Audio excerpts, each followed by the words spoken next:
Добре дојавте на Беседа, македонската емисија за високи и возвишени теми. Јас сум процесорот. Јас сум свештеникот. И темата на днешната емисија, односно насловот, е моќта на приказните. Тоа што е дополнително интересно за днешната епизода е дека со нас имаме гостин повторно. Со нас денеска е гостинот кој што го нарекуваме писателот, односно сам се нарече, така. Така се нарече затоа што навистина и е писател. Е автор на повеќе кратки приказни, фантастични, научно-фантастични. Потоа автор и на, односно коавтор на книга научно-фантастична. И секако во својот редовен, да речеме, професионален ангажман, постојано се бави со писателска дејност.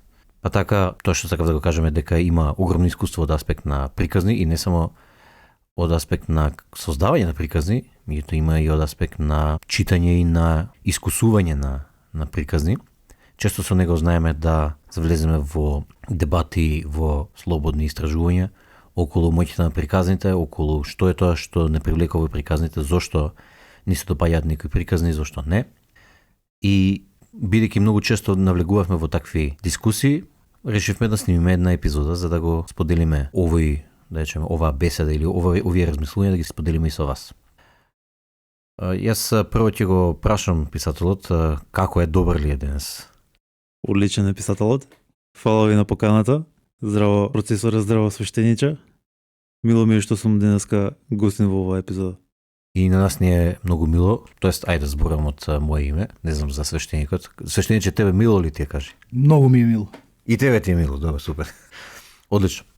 И па јас веќе практично ја начнав првата тема, инаку разговаравме дека од прилика треба да имаме 3 теми на кои што ќе разговараме денеска. Првата тема ја веќе начнав, а таа е зошто сакаме воопшто приказни, како влијаат на нас, што се нивните суштински елементи, да кажеме така, дали имаат некој морална дилема или морален проблем кој што во нив лежи, кои приказни точно ни се омилени и ни се допаѓаат и зошто. Потоа да разговараме нешто околу фантазија наспроти не фантазија. Па наместо да обралагам јас ова, сега ќе му дадам збор на нашиот гостин, писателот, да каже нешто повеќе на нашата прва тема, односно зошто сакаме приказни. Фала, процесоре.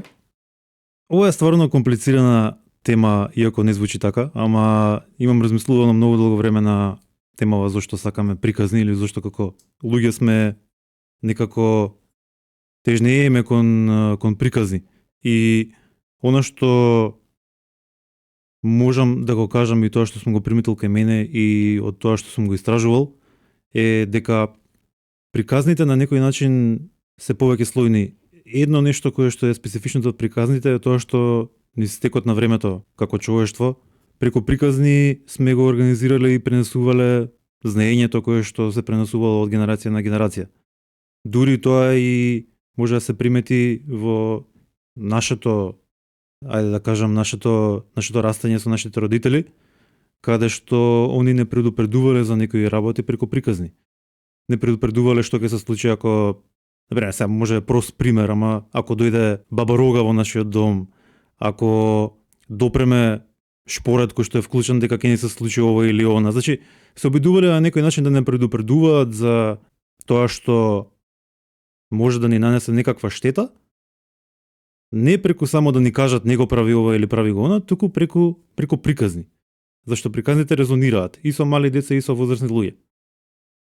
Другото нешто што сакав да го кажам околу приказни е тоа дека преку приказните се поврзуваме. Да речеме, она што јас сум го приметил кај себе си е дека кога ќе прочитам некоја добра приказна, дали е тоа книга или ќе изгледам некој филм кој што има исто така одлична приказна, дека веднаш сакам да го споделам со некој друг. Тој друг е најчесто еден од вас двајца, ама во секој случај чувствуваш дека треба да го споделиш со некој заради тоа што си прочитал или си гледал нешто што е возвишено од аспект на квалитет на приказната. Така што од тие два аспекти сум фасциниран од приказните скоро цел мој живот, барем половина од животот, од кога почнав да читам или повеќе да конзумирам или да бидам фасциниран од приказни, а тоа е уште од средно школа. Кога веќе почнав да читам повеќе научна фантастика, повеќе фантазија. И кога влегов во тој свет практично и од тогаш не сум престанал и е нешто што ми е едно од најголемите задоволства во животот. Така што за почеток би го кажал тоа. Јас долго време те знам и знам дека ова што го каже вистина и дека ти има, како да кажам, те имаат магепсано приказните. Имаат и мене, ама мислам дека тебе и уште повеќе. Мене само една работа ме интересира што би искоментирал ти на ова. Ако видиме развитокот на човековиот вид, уште од почетокот, уште од оние банди племиња на почетокот, еве свештеникот ќе потврди кога разговаравме за спирална динамика, дека првата фаза која што беше беж па виолетова, тие беа банди племиња. И тогаш човештвото немало концепт за време, значи живееле во моментот, буквално животински начин на живот, живење во моментот во времето. Меѓутоа, понатаму со еволуцијата на човековите интелектуални, умствени, па и духовни капацитети и со сваќањето дека постои причинско-последична врска помеѓу тоа што ќе го направиш и тоа што ќе се случи во иднината, човештвото открива иднина. Односно дека воопшто постои нешто такво како иднина, нешто што доаѓа и што ќе се случи, дека не е се во сегашниот миг. И прашањето е дали приказните се практично обид да се справи човештвото и луѓето да се справат со иднината заради тоа што се обидуваат на еден секвенцијален начин да утврдат која е логиката на универзумот, еве да речем, или која е логиката на постоењето, на битисувањето, и тоа да го прераскажат преку приказни, нормално некојаш помалку успешно, некојаш повеќе успешно, ама тоа е нивната улога, да речеме, на самите приказни. Што мислиш ти? Апсолутно би се сложил со тоа што или барем една од тие улоги, нели? Па добро, тоа би го ставил под едно нешто што е главно и што исто така сакав да го кажам, ама ете добро што ме потсети. Тоа е дека преку приказните се обидуваме да најдеме смисла во живењето. Тоа што го кажа за да речеме да ја предвидиме иднината или да ја создадеме иднината на некој начин преку приказни, да влијаеме барем на иднината. Тоа пак го гледам на некој начин како да бараме некое значење во нашето секојдневие. И ова би го кажал од повеќе аспекти. Би го кажал како колектив или како општество кое што со векови наназад создава некоја логика за своето општество врз која се заснова редот и мирот во едно општество, дали се правила или слично, ама тие правила и други традиции кои што се негуваат, се исто така засновани врз приказни. Приказните може одат со векови наназад или илјадници години наназад, користејќи приказни како што се едни од најстарите приказни на сите времења. Значи, зборуваме за Библијата, за Гилгамеш, за Одисеја. Така митовите, така создавачките митови. Да. Така. Херкул и така натаму. Значи, сите овие приказни влијаеле на некој начин пренесување на знаење или пренесување на морал или етика генерација со генерација. Сега, ова е на едно повисоко ниво, ама друго нешто што исто така би сакал да го кажеме, тоа е дека и ние како поединци преку приказни сакаме и да си ја најдеме смислата во нашите животи. Ние самите во комуникација еден со друг или кога влегуваме во врска со некој што ни станува многу близок.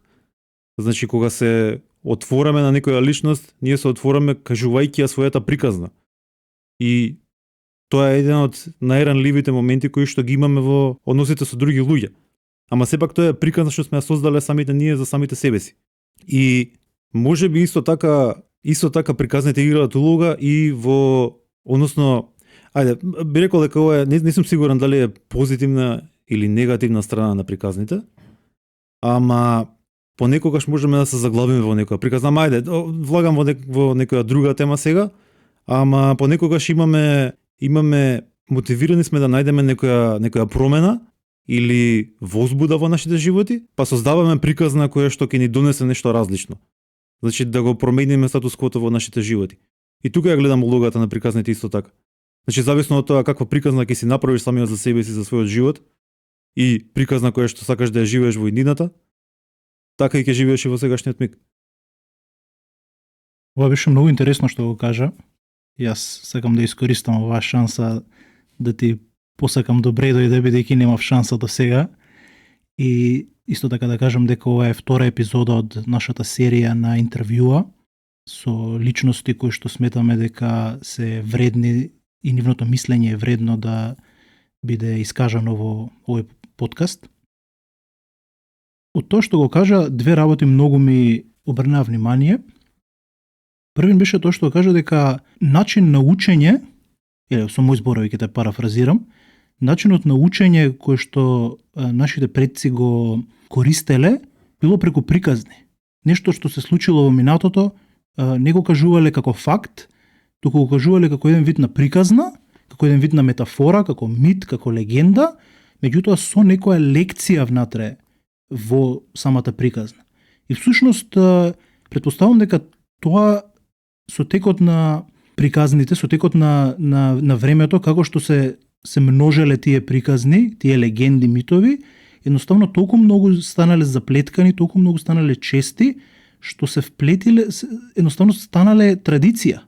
Всушност така настанала традицијата преку многу митови, кои што и легенди, кои што во себе имале одредена поента и не можеле веќе да се кажуваат како посебна приказна, туку морале да бидат вткаени во еден начин на размислување, во еден начин на живење. Едноставно целото живење на еден народ станало приказна. А другото нешто што ми обрна внимание беше она што го кажа за животот како приказна. И тоа е навистина интересно, кога ќе размислиш, целиот твој живот е приказна.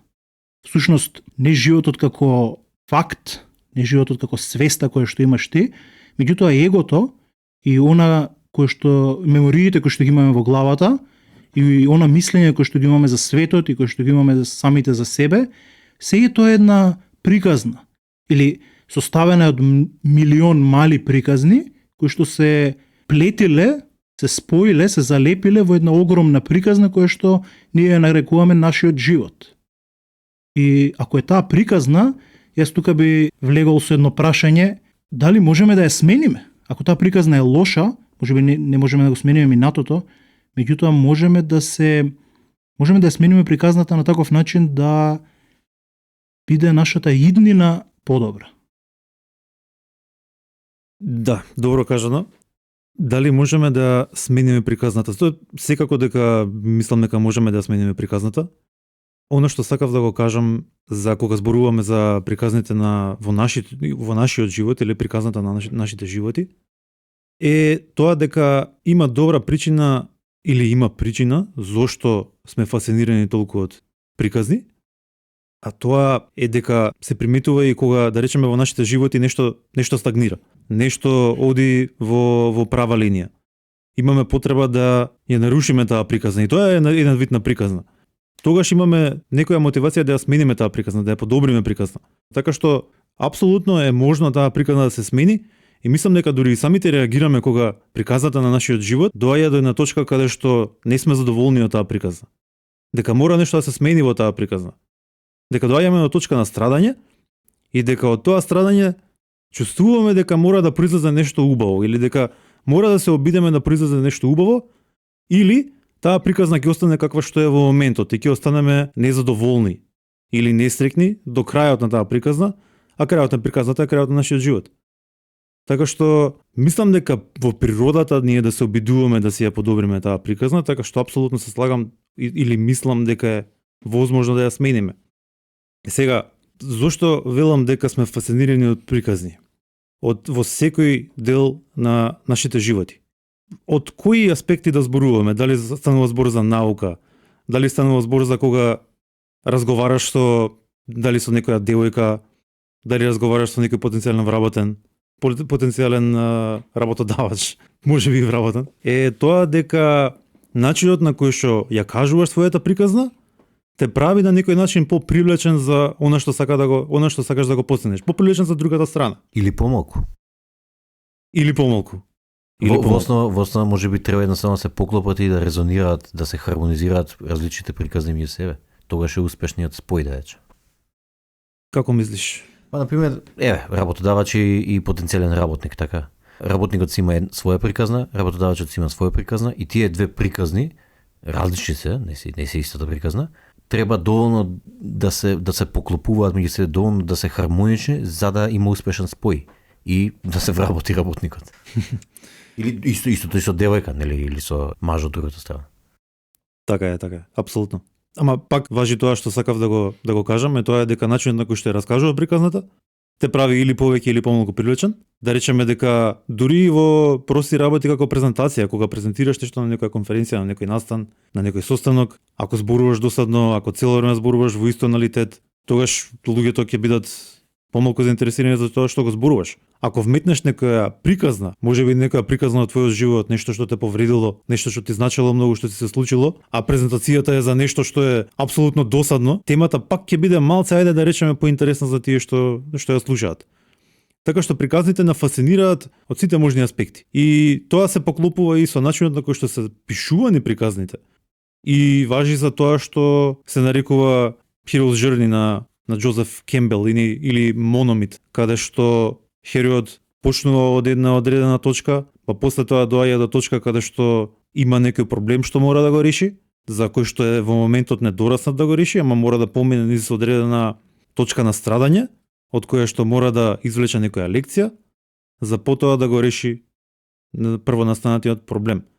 И тоа некако го гледам во целиот наш живот.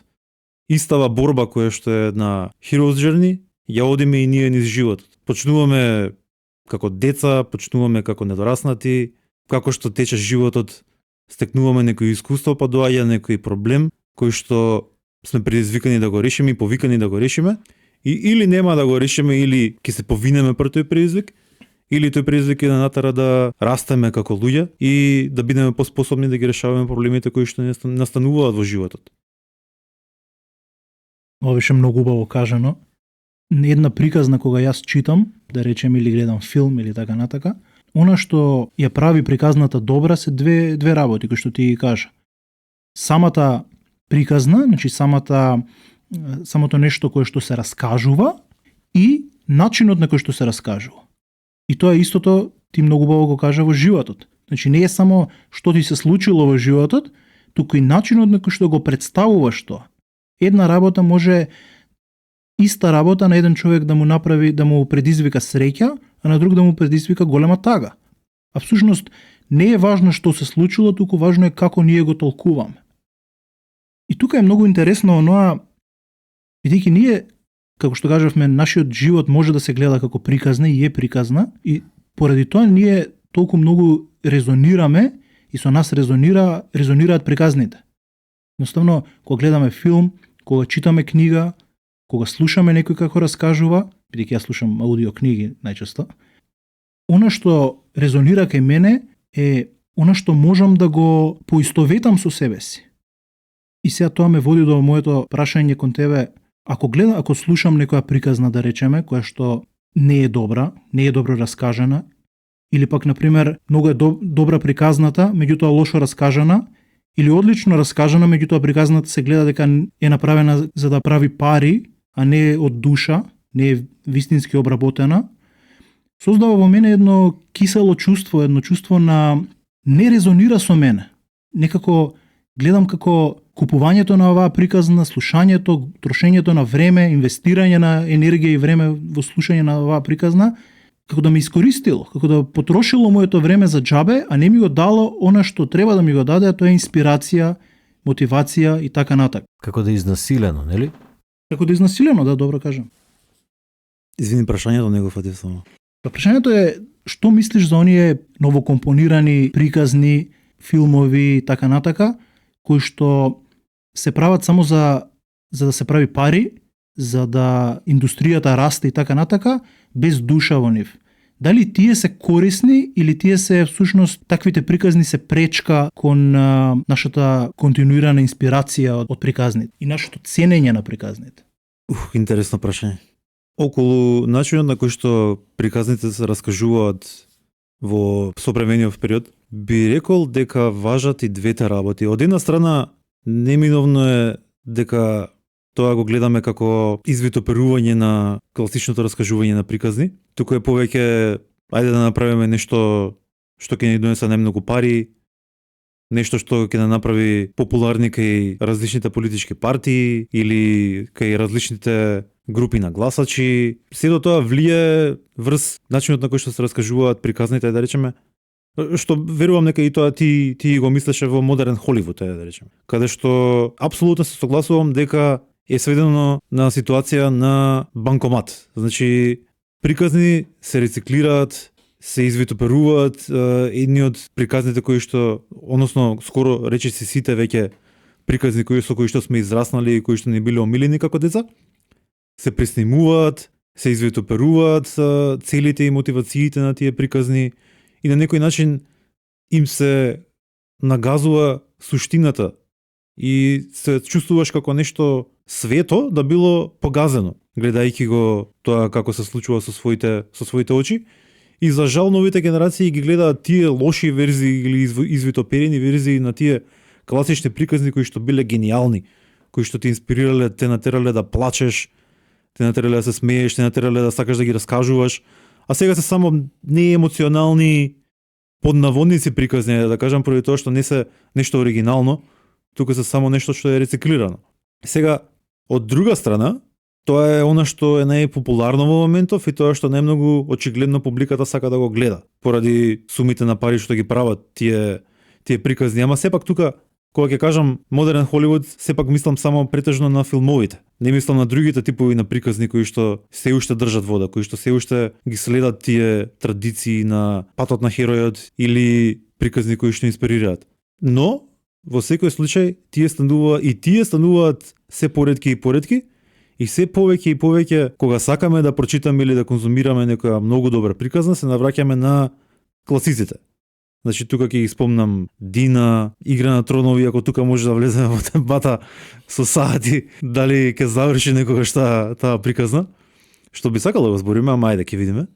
И слични приказни на тие, значи тие се приказни кои што биле напишани првпат, да речеме, еве, да земеме за пример Дина во 65-та година.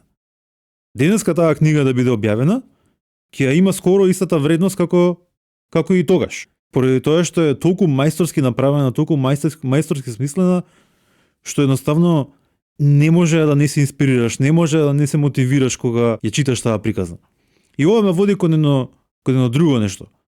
Правите приказни или вистинските приказни или квалитетно или мајсторски направените приказни те тераат да мислиш, те тераат да чувствуваш, те тераат да се инспирираш и да се мотивираш за нешто.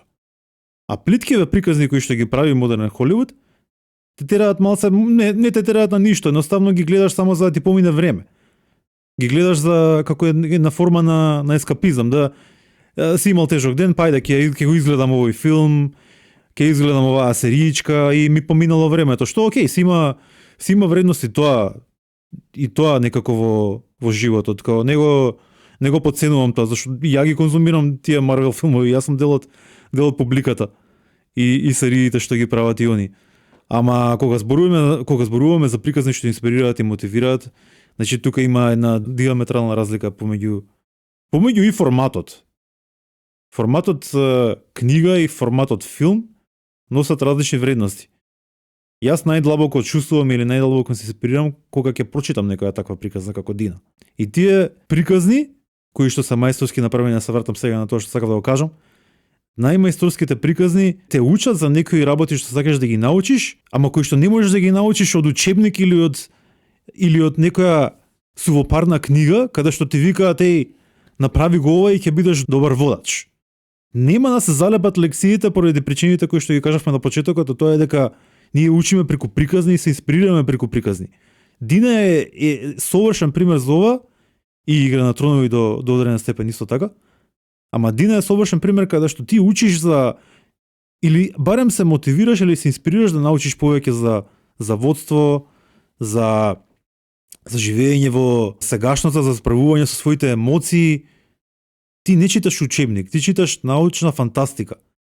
И преку таа приказна ти ги учиш пропратно и сите овие други работи, како да се однесуваш со луѓето околу тебе, како да бидеш подисциплиниран. И ред други работи сега, да не ги кажувам сите работи, ама сакам да кажам дека тоа те води кон еден пат на лично усовршување, кој што ретко можеш да го добиеш од една обична книга или учебник, кој што исто така имаат вредност. Ама приказна кој што како Дина може толку многу да те инспирира за одредено поле, за кое што претходно ти си немал интерес или не ти дошло на радарот. Ајде така да го дефинирам. Така што тоа е мојот рант за приказните и мокна на приказните. Можам да нафрлам уште 100.000 работи како што веќе нафрлив. Ама еве да видам и што мислите и вие за ова. Ова ме инспирира да искоментирам на неколку точки што ги спомнавте вие двеца. Прво би рекол за тоа, писателот кажа дека има приказни кои што денеска се обработуваат на недостоен начин, нели? Некои кои што биле класици, некои кои што биле например Дизниеви приказни или филмови или цртани, денеска Холивуд ги рециклира во тотални глупости, да речем, со цел да се шлепаат на славата на оригиналните приказни, ама да си пробуткаат нивна некоја агенда или пропаганда или што и да е. Особено на деца кои што уште немаат развиено критична мисла, па тука родителите мора да имаат многу голема улога да ги гледаат тие работи со нивните деца и воопшто да ги филтрираат и да не им дозволуваат такви глупости да гледат, туку може да им ги пуштат класиците, например, зашто не? Нели? Сега писателот кажа дека ете и он е дел од публиката на Марвел или не знам кој што се креација која што е горе-доле за да помине време или се површни, да речеме, во обработувањето на приказната или на она што резонира. И јас би рекол тука дека таквите приказни буквално треба да се избегнуваат. Во основа сметам дека треба да се избегнува сето тоа кое што има улога на ескапизам, има улога на удобност во смисла на па да помине времето, ајде да го гледам ова. Искрено јас подобро ќе гледам во бел ѕид, него ли да гледам глупост. Од тоа сум јас. Тоа би бил мој совет тука. Сега од друга страна ги имаме овие кои што и двајцата ги спомнавте, особено писателот, тоа е например Дина. Дина е класична приказна, мислам, јас имам прочитано 5 пати до сега. Целиот серијал. Меѓутоа тука би спомнал и други, Игра на престоли, Господар на прстените, исто така јуначка приказна. Иако изгледа детинеста, ама е јуначка приказна. Хобит е оно како дел од серијалот, како почеток на серијалот е детинеста приказна, меѓутоа понатаму како што пишувал Толкин, станало се поеќе по-сериозен во пишувањето, а да не кажам дека самата техникалија на неговото пишување е чиста поезија. Јас слушав научив англиски преку Толкин и преку Господар на прстените. И интересното е што сите тие приказни некако се поклопуваат преку патот на јунакот, кој што го спомнати, нели, мономитот на Џозеф Кембел. А понекогаш имаат и, односно, да речеме дека ова е во суштината на приказните. Меѓутоа и во формата, бидејќи зборувате за има и улога тука и како е кажана самата приказна, како е презентирана. Тука мислам дека доаѓа на сила поетичноста на самиот писател или на самиот раскажувач. Има уште една интересна работа што е поврзана повеќе со она дали некоја приказна води кон напредок, дали има некаква морална, дали е алегорија, дали има морална некоја си поука или не, или е само за да помине време, и дали воопшто треба да се создаваат приказни кои што целта им е да со нив да се збогатиш или да станеш славен. И јас би рекол дека не. Дека станувањето на богат и славен од раскажување на приказни треба да биде само нус производ. Главнината на еден писател треба да биде создавањето на приказната. И ако така размисла, ако не размисла јас морам да напишам приказна за да станам богат и славен, тогаш ќе пишува вистински приказни, зашто тогаш ќе резонира со она што е главната суштина, со патот на јунакот, сите оние длабоки теми и архетипови со кои што треба да резонира. А ако се насочува кон нешто површно како да станам богат и славен, тоа исто како да правиш песни за да станеш богат и славен. Значи не може, јас како полупрофесионален музичар, може да кажам, значи ако земам да пишам песни за да станам богат и славен, песните ќе бидат катастрофа. Врска ќе нема таа песна. Она може површински ќе биде добра, меѓутоа после првото слушање, секој кој што сака да искуси добра песна, длабока песна, ќе рече што се ви глупости, мислам, без врска е песна. Како што е 95% од денешната музика и 95% од денешната креација воопшто. Ама ако правиш песни кои што ти доаѓаат од срце, кои што ти доаѓаат од душата и резонираат со тоа кој што го осеќаш, тогаш немаш утка, тогаш и технички да не си најдобар, самите песни ќе резонираат. И тоа сум го видел веќе во пракса. Мислам дека се слагам со повеќето од работите што ги кажа. Едно нешто што би додал е дека пишувањето како жанр, мислам дека ги само елиминира тие автори кои што пишуваат за слава и за пари. Зашто мислам дека ако тргнеш со цел да пишуваш приказни за пари или за слава, дека најверојатно тоа нема да успее. Едноставно жанрот не го дозволува тоа. Жанрот пишување на некоја мајсторска приказна бара да пишуваш од душа, некоја приказна која што едноставно мора да излезе од тебе.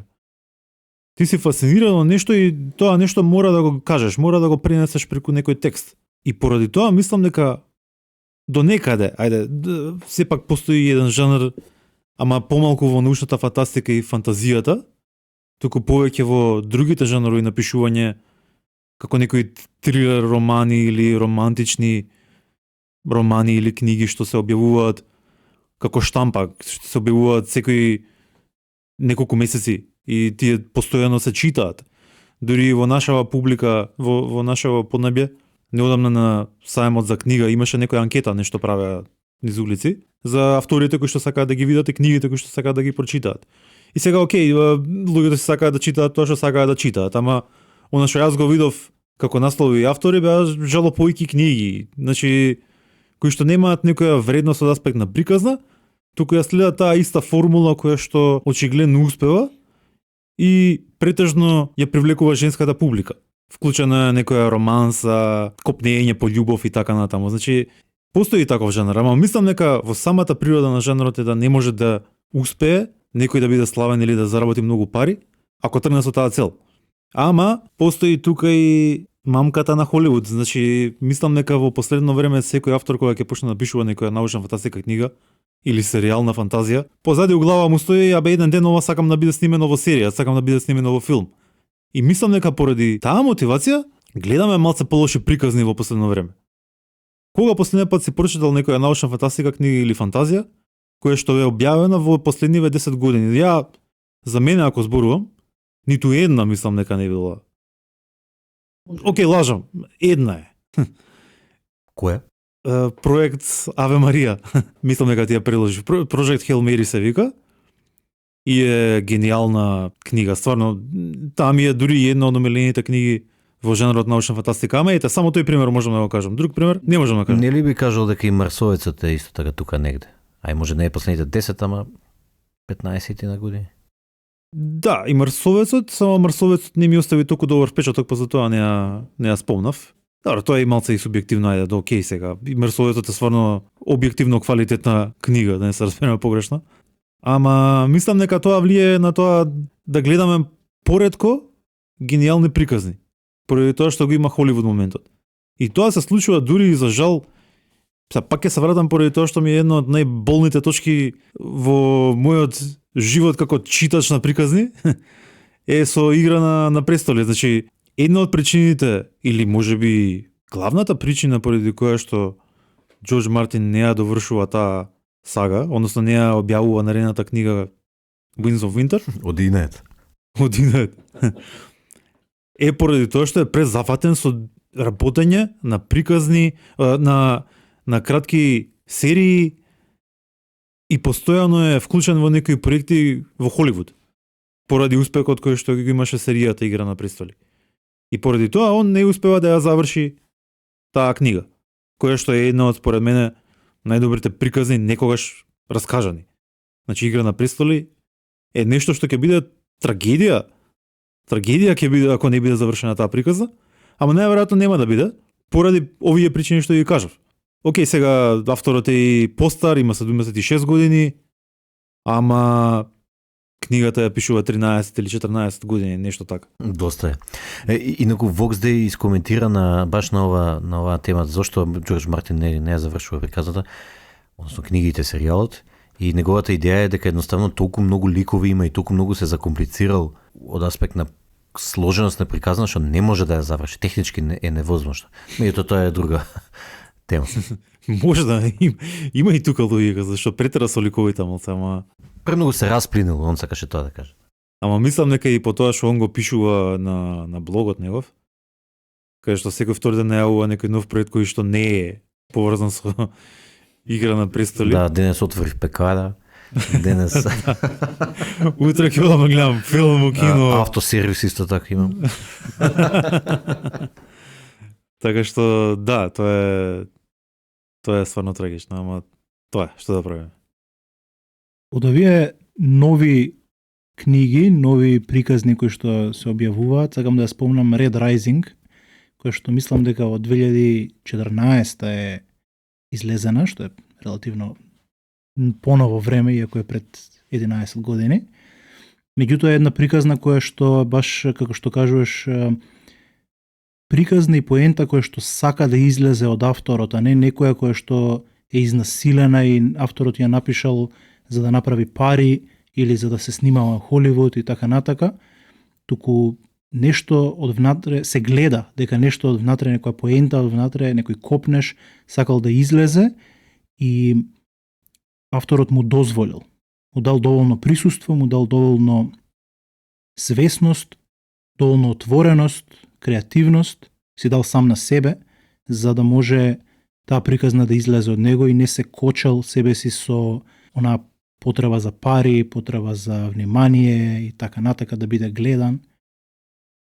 И тука сакам да ти поставам уште едно прашање, а тоа е оние вистински приказни. Дали тие, според тебе, дали мислиш дека тие приказни постојат и сакаат да излезат преку некој автор, онаму каде што можат да излезат, тие се некоја поента на Zeitgeistот, да речеме, некоја нешто што треба да биде искажано сега во овој период, па преку некој човек кој што е доволно креативен, доволно свесен, излегува од него и создава одредена поента и одредена инспирација, мотивација кај луѓето да едноставно да сменат нешто во животот, или мислиш дека приказните се приказни, некој човек бил доволно креативен, доволно интелигентен да напише нешто интересно, го напишал и тоа резонира кај луѓето? Добро прашање. Мислам дека и двете се потребни за да испадне некоја приказна гениална. Кога размислувам за Игра на престоли, за Дина, тука го гледам најмногу тоа. Зашто и двата автори имаат некоја позадина. Да речеме дека истовремено од кај нив извирало потреба да создадат некоја приказна, па од таму го добиваме Вестерос, од таму го добиваме Аракис. Значи тие имаат потреба да создадат некој свет кој што ќе не привлече на некој начин и ќе создадат приказна која што исто така ќе не привлече. Ама исто така постои и потреба да кажат некоја приказна која што е, ајде да речам некако пореална. Например за Дина и Франк Херберт. Херберт веќе бил еколог, се грижел за животната средина, бил активист за животната средина. И он го одбрал медиумот на пишување и медиумот на научна фантастика за да ги пренесе тие пораки за животната средина. Значи он истовремено открил приказна, во смисла на тоа дека ни открил на нас читателите некои работи кои што со надеж дека ќе се заинтересираме за тие работи, за тоа дека на природата не е гајле за твојата империја, не е гајле за тоа каков човек си. Едноставно природата, ако не се однесуваш кон нејзе со соодветната грижа, дека природата ќе те уништи или дека природата ќе донесе до пропаст. Он тоа го имал веќе како приказна во себе си и таа приказна го водела низ животот, а медиумот на научна фантастика му дал шанса да и даде живот на таа приказна. Значи тој истовремено открива една приказна и создава една приказна. Истото важи и за Џорџ Мартин, кој што он бил фасциниран од приказната на Војната на ружите. Он бил историчар на некој начин пред да ја напише Игра на престоли. Инаку Војната на ружите е борба помеѓу различни куќи во средновековна Англија, само чисто да напоменам. Да. И има баш директна споредба со начинот на кој што он ја опишува борбата помеѓу различните куќи во Игра на престоли.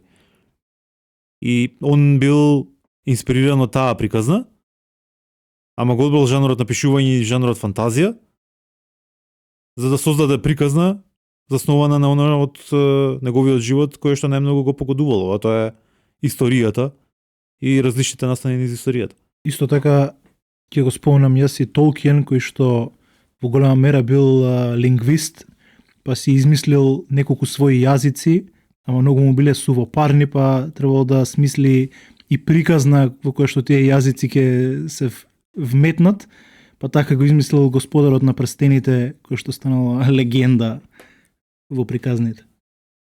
Да, не само тоа, он ги создал јазиците, ама он исто така бил баш убаво што го кажува, ме потсети, е дека Толкин бил ми се чини во Првата светска војна. Да, во првата. Он се борел во Првата светска војна и бил инспириран од таа трагедија и од трагедијата во Втората светска војна, за да ја напише Господарот на прстените. Значи и он исто така бил инспириран од една реална приказна и создал истовремено и нова приказна. Значи тие две работи истовремено мислам дека се формула која што елементи кои што мораат да бидат во игра за нешто гениално да биде создадено. И исто фала што ме потсети на Red Rising, зашто ја читам првата книга во моментов, ама не сум ја завршил, па изгледа за тоа не ја спомнав, ама до таму кај што додов беше прилично добро. Значи, накратко изгледа дека прашањето е дали приказните се создаваат или се откриваат и според писателот и двете перспективи или двата аспекта играат улога тука. Секако дека некој треба да биде креативен за да го погоди, за да го изигра цајтгајстот. Ама во исто време цајтгајстот се важи и некој треба да го раскаже. Сега, мене ми текнува на муаветот на Джордан Питерсон и неговото, како кажем, неговата обработка на многу создавачки митови во различни култури, нормално највеќе време посветува на христијанскиот мит, ако може да го наречеме како мит за Исус Христос. И меѓутоа, нели, обработува и други тука митови, како Гилгамеш и така натаму.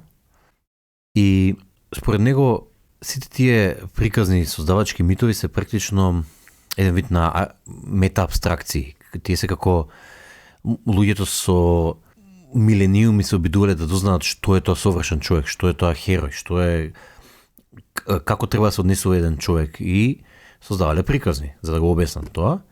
И на крајот, после мислење со милениуми, напишале приказна и до тоа што стигнале максимум во тој момент во моментот на создавањето на Библијата, напишувањето на Библијата, е Исус Христос. И тоа е теорија за совршениот човек, за совршениот јунак, практично за јунакот.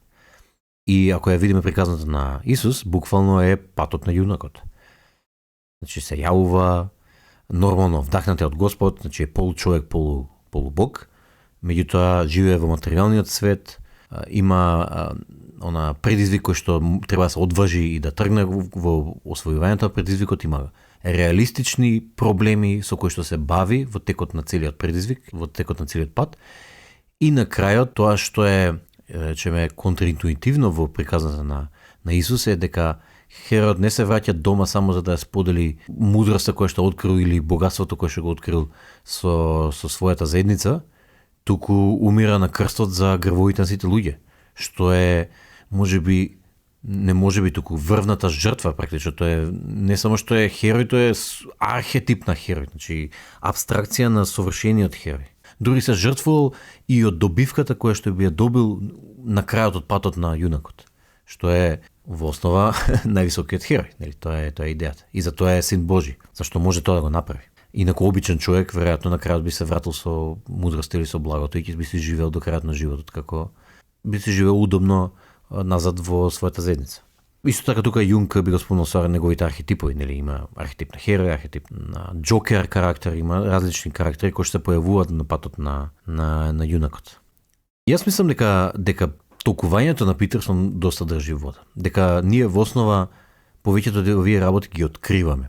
Ние ги раскажуваме со нови зборови. Ние стануваме пософистицирани во искажување на мислите, во искажување на она што го осеќаме внатре во себе си. Ама мислам дека тоа што го осеќаме е нешто што повеќе го откриваме, затоа што практично со приказните и со нашата духовна работа преку приказните ги откриваме основните законитости на универзумот. И мислам дека тие се работи кои што повеќе може да се откријат неголи да се создадат. Ти можеш да седнеш и да пишеш приказна однака, чисто да напишеш креативно, меѓутоа нема да резонира ако не резонира со основните постулати на постоењето, на битисувањето. Инаку чисто за различни приказни, различни аспекти на тоа како завршуваат приказните, јас тука би спомнал исто така 1984 од Џорџ Орвел, која што е до самиот крај на таа приказна е патот на јунакот, а на крајот завршува многу трагично. И таа многу се поклопува исто со на Исус приказата. Значи тој со тоа што Исус на крајот умира и воскреснува заради гревовите на сите луѓе, е полубог, а тука приказната е дистописка практично. Јунакот бива угнетен и поништен систематски. Тука се разликуваат во крајот, сакам да кажам. Има и многу други приказни кои што се не ми текнуваат, Сидарта би исто би го кажал како патот на јунакот, само на различен начин, нели, на поисточен мистички начин. Се на се, за да заокружиме, приказните резонираат со нас. Модерните приказни кои што се правени само заради финансиски или друг еготистичен успех се утки и не резонираат со нас, а класичните приказни кои што се прераскажуваат и кои што ги прераскажуваат се обидуваат да проникнат во суштината на битисувањето, секогаш ќе резонираат со нас и тој мислам дека повеќе ги откриваме него ли што ги создаваме. Создавањето е начинот на пишувањето, софистикацијата во самото пишување, поетичност. Тоа е креативниот дел. Меѓутоа, тоа што го пишуваме е пред се тоа што го откриваме. Свештениче? Согласувам со тебе со се што кажа, освен со твоето толкување на христијанството како приказна. Јас би рекол, мислам, во право си, меѓутоа христијанството јас би рекол дека е приказна чиј што автор е Господ и е поентата на приказната не е само патот на херојот, тоа е вклучително, затоа таа приказна е толку прекрасна. Меѓутоа, поентата, главната поента е дека Божјата љубов е толку голема и толку посилна од насилството и злото и грубоста, што едноставно не само што ќе ја победи со милост и со добро и со љубов, туку неговата љубов е толку голема што ќе го спаси светот. Така би и толкувал јас приказната на христијанството. Иначе се сложувам со се што кажа, поготово за тоа дека приказните излегуваат од нас. Меѓутоа исто така ќе се сложам и со писателот кој што кажа дека има комбинација помеѓу нешто што сака да излезе од тебе, некоја приказна која што чувствува дека е време да излезе од тебе, за да се произнесе во светот и за да го инспирира, за да го еволуира. Меѓутоа, во исто време, човечката креативност, човечката душа е толку богата, што едноставно ние во нас имаме универзуми. И оној човек кој што е доволно искалибриран, да може да ги допре тие светови во себе и да може убаво да ги артикулира, ќе создаде една прекрасна приказна која што ќе живее низ вековите. И ќе постигне одредена поента во светот, ќе го инспирира светот. Апсолутно се слагам со се што кажав. Не сум слушнал толку нешто паметно да кажам. Да, значи дефинитивно произлегуваат од нас приказните и она што го кажа сега свештениче исто така ме потсети да го кажам е тоа дека она што го чувствуваат авторите, што рече ти, додека ги создаваат тие дела. Ако успешно го направат тоа, земајќи го во предвид сето она што го кажавме за принципите на неуспешна приказна, тие истите чувства ги создаваат и кај нас. Ние ги учиме или ги читаме приказниве за кои што зборевме, како мали деца, некако ги примаме како да сме самите ние тие ликови, или како ликовите што ги читаме да се нашите татковци, мајки, браќа, сестри, се наоѓаме во тие ликови, се потсеќаме на тоа како се однесувале луѓето кон нас, како што се однесуваат кон тие ликови во приказната што ја читаме, учиме, стануваме поемпатични или стануваме по-склони кон херојски дела од одредени ликови. Значи, понекогаш конзумирањето или ајде да ќе речам читањето се зема како некоја форма на ескапизам, како да што читаш толку како и прави нешто во реалниот живот, ама фактот е дека конзумирањето на такви приказни и читање те менува како човек со текот на времето. Ти отвара нови видици, нови визии, нови идеи и едноставно мислам дека тие менува ДНК структурата дури онака на начинот на кој што се размислуваш и начинот на кој што се однесуваш. И ова е тоа што мислам дека е најмокното во приказните, тоа што те прават подобар човек, по-комплетен човек. А баш ќе те прашав, писателе, дали имаш нешто да додадеш за на крај за да кажеш и ти веќе го кажа. Браво. Не, па да. Супер. Мислам дека може тука да заокружиме. Мислам ние на оваа тема може да разговараме уште часови како што и веќе сме разговарале, меѓутоа ќе оставиме за некоја следна епизода.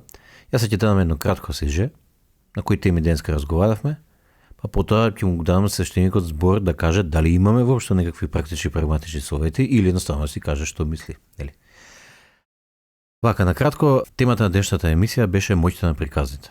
Денеска имаме гостин, тој е писателот, долгогодишен писател и уживач во приказните, во моќта на приказните. И денеска отприлика разговаравме за 3 теми, меѓутоа не се државме цврсто до нив, а тие беа: првата беше зошто сакаме приказни, како влијаат на нас. Тука спомнавме за патот на јунакот, за моралните проблеми кои што се решаваат или алегориите кои што се решаваат во нив, кои ни се омилени приказни и така натаму. Втората тема беше дали модерните приказни водат кон напредок или кон чисто производи за уживање, правење пари и ескапизам. Тука разговаравме и за Холивуд, разговаравме за злоупотребата и злоставувањето на класичните приказни и воопшто дали тие резонираат со нас или не. И трета тема беше дали приказните се создаваат и откриваат. И тука разговаравме исто така и за Питерсон, за Јунг, за тоа дека има многу во тоа дека и се откриваат, односно ги откриваме некои основни вистини за нашето бидисување и за тоа што сме ние како луѓе и како битја. Меѓутоа има и многу во креативноста на тоа како се напишани приказните и во создавањето на самите автори. И тоа беше на кратко тоа што го разговаравме денес во моќта на приказните, а сега збор на свештеникот. Единствена поента која што јас ја извлеков од целиот овој муабет, но за мене многу значајна, е читајте книги, читајте приказни, слушајте приказни, гледајте приказни и гледајте го вашиот живот како една приказна која што може да се менува, не е фиксна и не е само она што ви се случува во животот, што ја прави приказната убава, туку и начинот на кој што го кажуваат. Тука лежи среќата.